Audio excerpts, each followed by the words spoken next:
Hello বন্ধুরা, দেখো বন্ধুরা, আমরা এখানে দুধ চই মানানি ছেলের ময়দারে ছোটো ছোটো করিয়া দেখো ডালার মধ্যে রাখা হয়েছে। এদিকে দেখো আগুন তাবানি ছেলে চুলার মধ্যে রান্না হওয়ার, আর এদিকে দেখো ঘি দিলেছে। চুলার মধ্যে ঠান্ডার দিন রান্না করতেও আলাদা একটা মজা লাগে, আর শরীরটাও গরম থাকে। আর দেখো আমার ভাই এখানে কিতা করে আগুন তাবার, আর তারে ফটো উঠাইতাম। ওই দেখো তার দাঁত, দেখো তার দাঁত এখন দেখাইতে পারে, পাগল হয়ে গেছে গিয়ে। দেখে দেখো তেল ছাড়ছে না, তেল গরম হয়েছে না, আর ইও ছাড়ি দিছে। আমরা কইছি না তেল গরম হয়েছে না, এখন আবার দো। আর এদিকে খাকিমুনিয়া নালিশ কররা, দেখো কান ফুরির জামাই নালিশ কররা আমার কাছে, এটা কিচ্ছু নাই। আচ্ছা নাও, মুখের মধ্যে দিছেন ফান।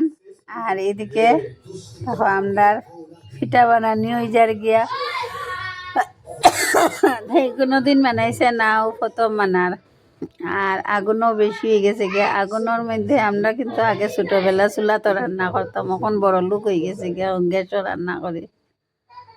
আর নাইলে চুলার রান্না করতে করতে আস্তে শরীর জ্বালাইল আছে, এখনো পাওয়া তিতা জ্বলাইল। এদিকে তো কয়টা বাজে হয়ে গেছে গিয়া, আর আমরা দুধ গরম বয়ে দিছি। এটা হইলো গরুর দুধ, তার লোকেল দুধ।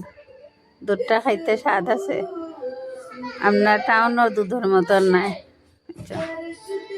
এর মধ্যে এক পায়াস আমরা কতজনে বানাইলাম সবে মিলিয়া। দেখো এখন আই গেছেন গিয়া বড় ভাই। আর দেখো এখন থাইনলার অত সময় আমরা আসলাম, এখন থাইন। এর মধ্যে আই গেছেন গিয়া আমরা মসি একজন। তখন ধান বাড়িত গেছি না, গতিকে এক বাটি পিঠা লইয়া আইসেন, খাও গুণ বইয়া খাইলাম। আর কিতা করবো, টাটা বাই বাই।